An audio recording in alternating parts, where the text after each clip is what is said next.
साथियों नमस्कार, मैं हरिश्चंद्र बांडवाल इस वीडियो में आप सभी का स्वागत करता हूं। दोस्तों, सुप्रीम कोर्ट के खिलाफ खुली बगावत, यकीन करेंगे नहीं होगा। इस देश में किसी की हिम्मत नहीं है जो ये कह सके कि मैं सुप्रीम कोर्ट की बात नहीं मानता। ममता बनर्जी ने एक बार कहा था, लेकिन उनको एहसास हो गया कि यह बात गलत है, फिर वो अपील करने चली गई। लेकिन इस देश में किसी की हिम्मत नहीं है दोस्तों, जो इस देश के संविधान के अनुरूप बनाए गए सुप्रीम कोर्ट को यह कह दे कि मैं आपकी बात नहीं मानता। सुप्रीम कोर्ट में जज नहीं होते दोस्तों, वो एक संवैधानिक संस्था है, वो संविधान का एक जीता जागता स्वरूप होता है। इस बात को ध्यान रखिएगा। कॉकरोचों की हिम्मत इतनी बढ़ गई है, खुल करके कहा है कि मैं नहीं मानूंगा।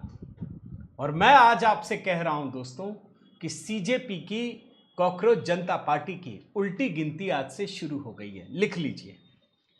मोदी को बस इसी समय का इंतजार था, यह बताने के लिए कि ये लोग विद्यार्थी नहीं हैं, ये विद्यार्थियों के भेष में कुछ और है। आज कुछ 2 विंडो 3 विंडो भी दिखाऊंगा दोस्तों। और ये पूरी की पूरी कहानी संसद में जो चर्चा चल रही है ना, इनको विश्वास नहीं है, इनको बस अपना ही चाहिए। एक फिल्म है दोस्तों, चाइना गेट, पता नहीं आपने देखा है कि नहीं। उसमें एक डायलॉग है, उसमें एक डाकू होता है, जगीरा डाकू। वो जानते हैं क्या डायलॉग में बोलता है कि हमसे लड़ने की हिम्मत तो जुटा लोगे, लेकिन हमारे जैसा कमीनापन कहां से ले पाओगे, पहले कमीनापन लाना पड़ेगा। और वो एक आध डायलॉग और भी कहता है, मेरे मन को भाया मैंने कुत्ता काट के खाया, ये जगीरा लोमड़ी का दूध पी के पला है। अब इससे कोई क्या लेना देना है मुझे भी नहीं पता। ये जेंजी तो अलग टाइप के हैं भैया। मेरा निवेदन है दोस्तों, आज के वीडियो को जब आप देख रहे हैं, कुछ विंडो भी दिखाऊंगा, जरूर कमेंट कीजिएगा। आप सभी को जय सियाराम इसी अभिवादन के साथ शुरू कीजिएगा दोस्तों।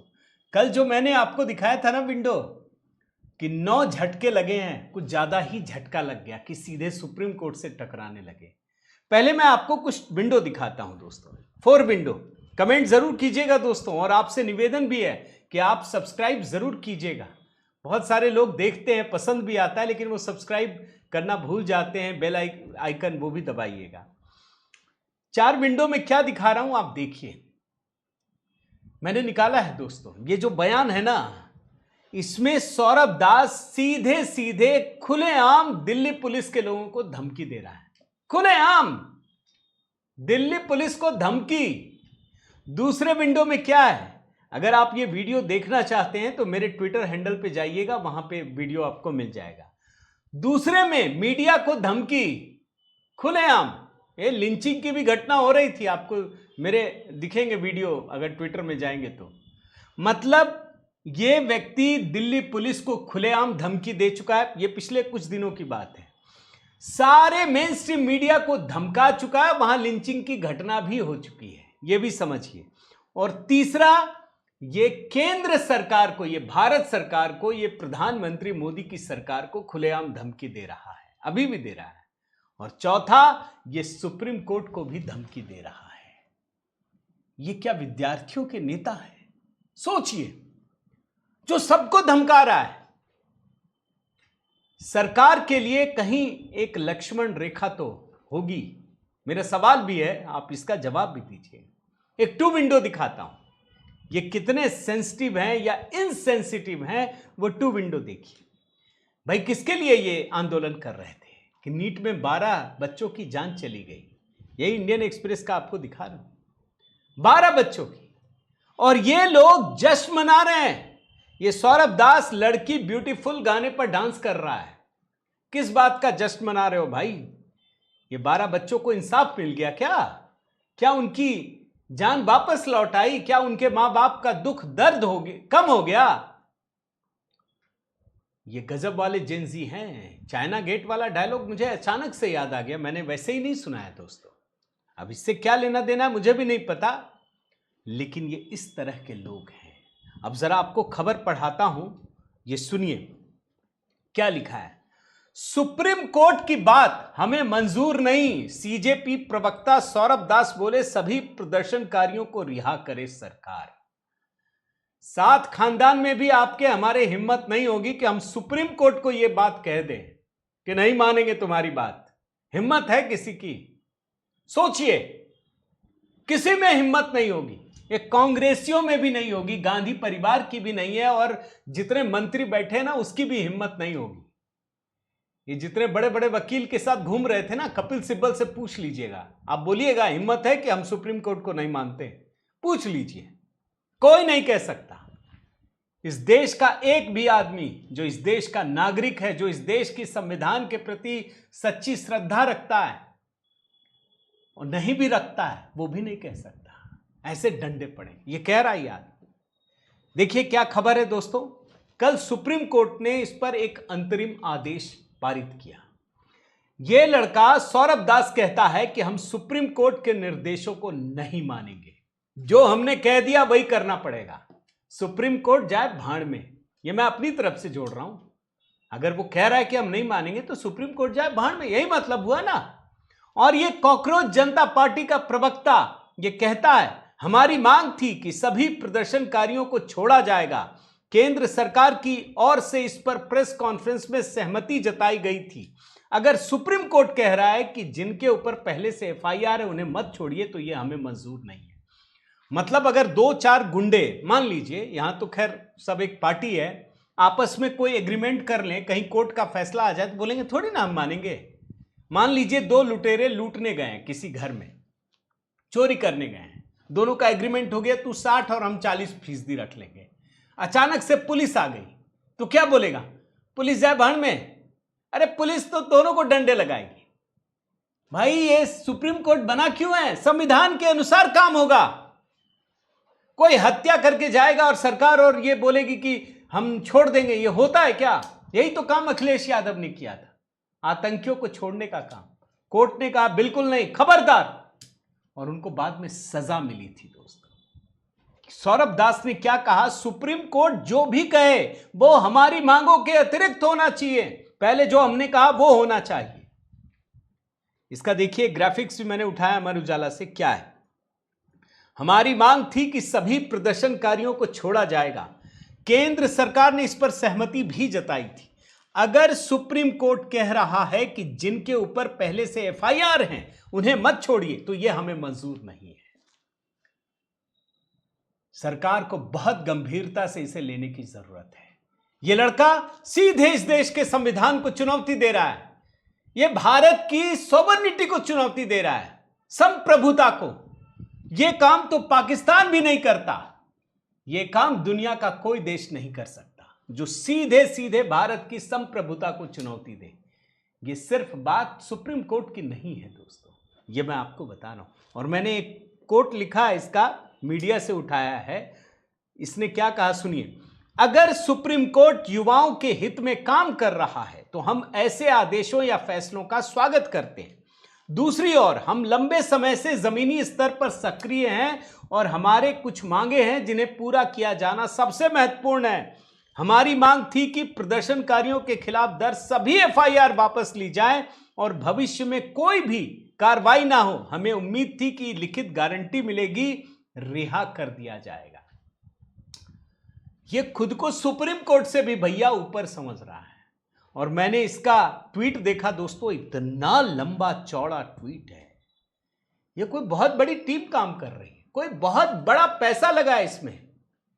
आज ये कहना पड़ेगा, यह कोई छोटा काम नहीं है दोस्तों। आप सुप्रीम कोर्ट की संप्रभुता को, भारत की संप्रभुता को, भारत के संविधान को चुनौती दे रहे हैं और इतना लंबा चौड़ा पोस्ट लिख रहे हैं।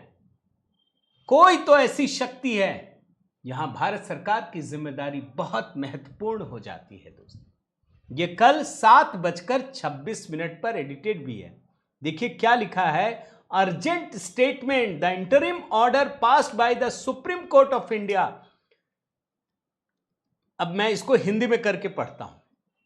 अत्यंत आवश्यक बयान, ये मैंने जमुनाई से किया है।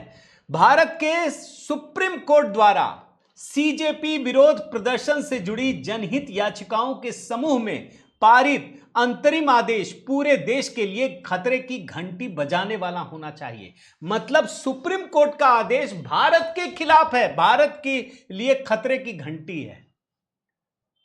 आगे क्या लिखा है? विशेष रूप से निर्देश संख्या 4 जो सरकारों को मौजूदा एफआईआर के साथ आगे बढ़ने और जांच शुरू रखने की अनुमति देता है, अत्यंत गंभीर चिंताएं पैदा करता है। मतलब सुप्रीम कोर्ट बनाम भारत ये खड़ा कर रहा है। अगर मैं गलत कह रहा हूं तो मुझे बताइएगा, मैं बिल्कुल एक लेमैन की भाषा में बोल रहा हूं दोस्तों। आगे एक हिस्सा मैं पढ़ता हूं इसका। अब हमें एक विश्वसनीय आशंका है, इसी पहले पन्ने का बता रहा हूं, कि भारत सरकार और भाजपा शासित राज्य भारत के मुख्य न्यायाधीश सूर्यकांत की अध्यक्षता वाली पीठ के इस आदेश का इस्तेमाल और इसे हथियार बनाकर व्यक्तिगत प्रदर्शनकारियों के खिलाफ एफआईआर जारी रख सकते हैं और भारी उत्पीड़न का शिकार बना सकते हैं। मतलब तुम पुलिस वाले का कत्ल भी कर दो, आग लगा दो पूरी दुनिया में, सारी सार्वजनिक संपत्तियां नष्ट कर दो, जला दो, इनको खुली छूट है। ये संविधान के दायरे में नहीं आते ये लोग। आगे एक लाइन और पढ़ता हूं। शुरू से ही हमारी ये चिंता थी कि शांतिपूर्ण असहमति को निशाना बनाकर राजनीतिक उद्देश्यों को प्राप्त करने के लिए प्रत्यक्ष या अप्रत्यक्ष रूप से अदालतों का इस्तेमाल किया जा सकता है। मतलब ये भी कह रहा है कि सुप्रीम कोर्ट कठपुतली है। ये सुप्रीम कोर्ट की नीयत पर भी सवाल खड़े करने जैसा है। ध्यान से समझिए, सरकार के वकीलों द्वारा अंतरिम आदेश का विरोध नहीं किया गया, एक जगह लिखा है। मतलब सुप्रीम कोर्ट जो कहे सरकार मना कर दे, हम नहीं करेंगे। दूसरे हिस्से में आइए, मैं कुछ हिस्सा पढ़ रहा हूं दोस्तों। अदालत का the courts uninformed order is therefore Holi unacceptable. इसका वो क्या है कि अदालत ने जो अनइन्फॉर्म्ड है उसका आदेश पूरी तरह से अस्वीकार्य है। अदालत भारत के सुप्रीम कोर्ट के बारे में कहा जा रहा है, समझ लीजिए। भारत की सुप्रीम कोर्ट का मतलब यह हुआ कि भारत का संविधान, भारत की सोवरेनिटी, भारत की संप्रभुता को ये दो लड़के खुलेआम चुनौती दे रहे हैं दिल्ली में बैठ के। और लड़की ब्यूटीफुल पर नाचता भी है। मोदी इस देश के प्रधानमंत्री का मजाक भी उड़ाता है। धिक्कार है इस देश के उन लोगों के लिए जो ये सोचते हैं कि ये नीट के लिए आया है। जरा ध्यान से समझिए, इसका एक हिस्सा पढ़ता हूं। किसी भी स्थिति में इस अंतरिम आदेश में ऐसा कुछ भी नहीं है जो भारत सरकार या भाजपा शासित राज्य सरकारों को, इसका संदर्भ आप देखिएगा कि सिर्फ भाजपा के राज्यों की बात करता है। ये पंजाब की बात ही नहीं, ये बहुत ही बेशर्मी के साथ भाजपा ही लिखा है सब जगह। ये ना कांग्रेस शासित राज्य, ना वहां पे डंडे इतने मारे पंजाब में, इसने एक बार भी आवाज नहीं उठाई। ये लड़ने के लिए आया है भाई मोदी से। इसका मकसद कोई विद्यार्थियों का नहीं है, इसको मोदी को हटाना है, खत्म कर देना है, गाली देना है। जो राहुल गांधी ने कहा था ना कि मोदी की ताकत उसकी इमेज है, मैं खत्म कर दूंगा, उस इमेज को खत्म करने की इस आंदोलन में कोशिश की गई। गंदी गंदी गालियां, ऐसा लगता है कि ट्रेनिंग दी गई है, लड़कियों को ट्रेनिंग दे करके लाया गया है। ये समझिए।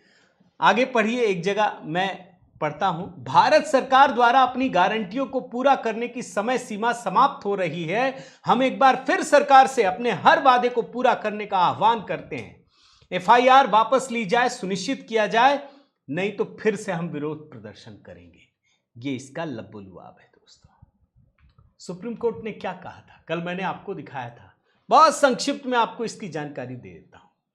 3 जजों की खंडपीठ, जिसमें chief justice of India justice Suryakant, justice Joymalya Bagchi, justice V Mohana की बेंच।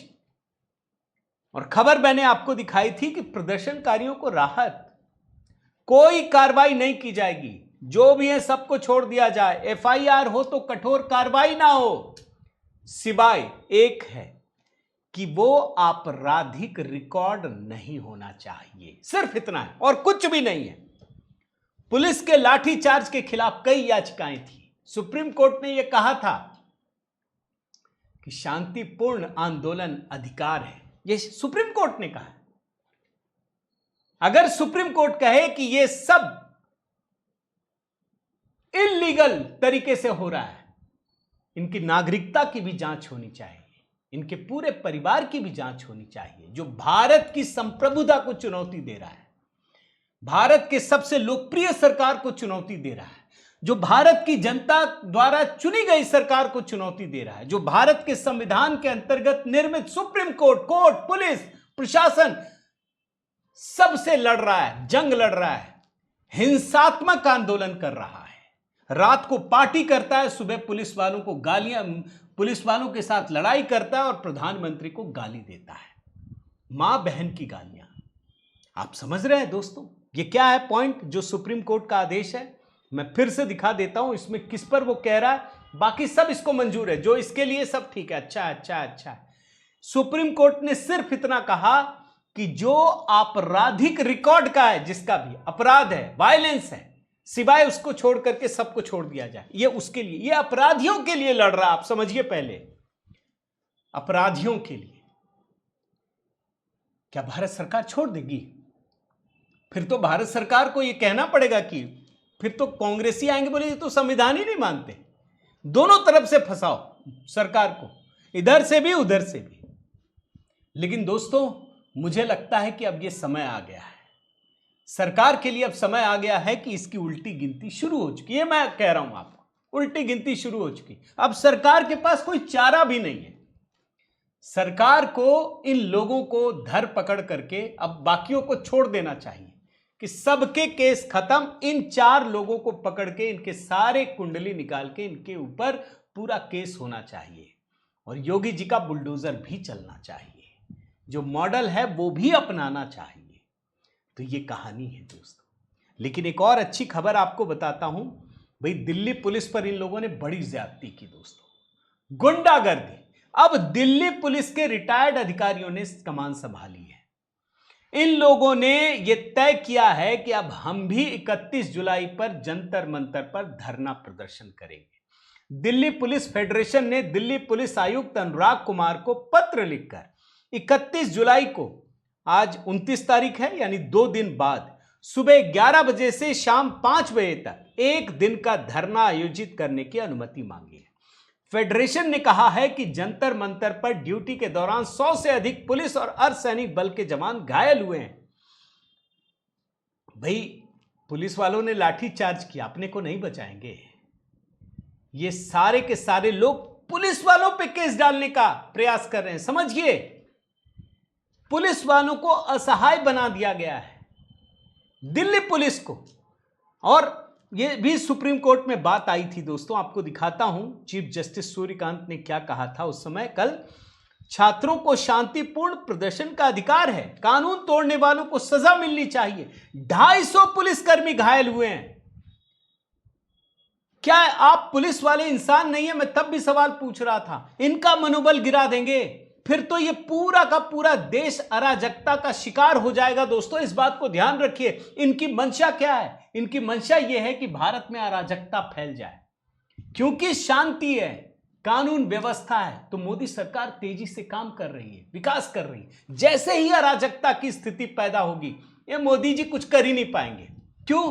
कानून व्यवस्था में ही उलझे रहेंगे।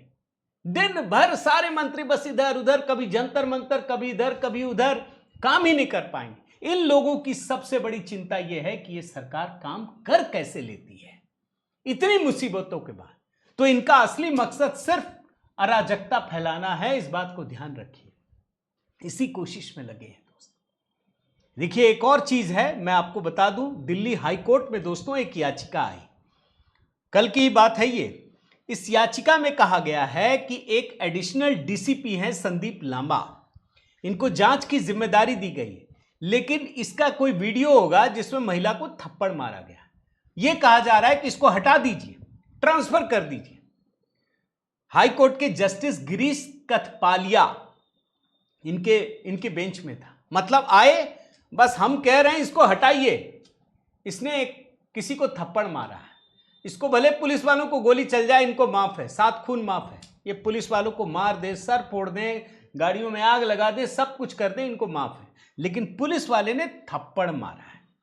जस्टिस गिरीश कथपालिया ये कहते हैं, अगर ऑफिसर ने कोई गलत काम किया है तो उसे कानून के हिसाब से नतीजे भुगतने होंगे। लेकिन कोर्ट बिना फेयर ट्रायल के यह नहीं मान सकता कि वो दोषी है और उसके सुपरविजन से काम वापस नहीं ले सकता। जस्टिस कहते हैं आपको निष्पक्ष होना होगा, संस्था को बदनाम करना बंद कीजिए। याचिका में सुनवाई के दौरान कि ये जो दिल्ली पुलिस की संस्था है या कोई भी संस्था, उसको बदनाम करना बंद करें। उस आदमी ने जो भी किया है उसे उसका नतीजा भुगतना चाहिए, लेकिन इसका मतलब यह नहीं है कि आप उसके सुपरविजन से पूरा काम छीन लें। जस्टिस कथपालिया ने आगे कहा, इस आधार पर जांच को ट्रांसफर करना असल में बिना ट्रायल के अधिकारी को दोषी ठहराने जैसा होगा। अगर मैं ऐसा करता हूं तो क्या मैं उसको बदनाम नहीं कर रहा हूं? दोस्तों, बहुत ईमानदारी के साथ कहता हूं, विद्यार्थियों के साथ इस देश में, इस दुनिया में कोई नहीं होगा जो विद्यार्थियों के साथ खड़ा ना हो। मैं भी हूं, आप भी हैं, सब हैं। हम लोगों के घर में भी बच्चे पढ़ते हैं, ये बात समझ लीजिए।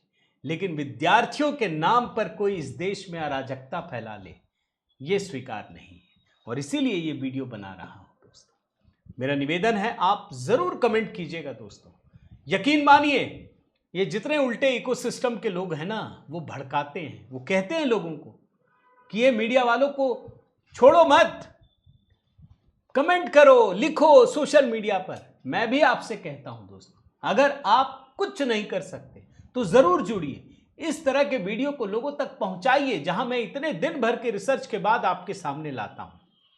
तो दोस्तों, आपका एक लाइक, एक कमेंट, एक सब्सक्राइब हमें ताकत देता है, इस बात को आप जरूर महसूस कीजिएगा। बाकी बहुत सारी चीजें दोस्तों ट्विटर पे शेयर करता हूं, इंस्टा पे या फेसबुक पे, तो आप इन सारे प्लेटफॉर्म से भी जुड़िएगा, वहां पर आप जाकर फॉलो कीजिएगा। आपके कमेंट का इंतजार रहेगा दोस्तों, अधिक से अधिक जुड़िए। बहुत बहुत धन्यवाद। जय सिया राम।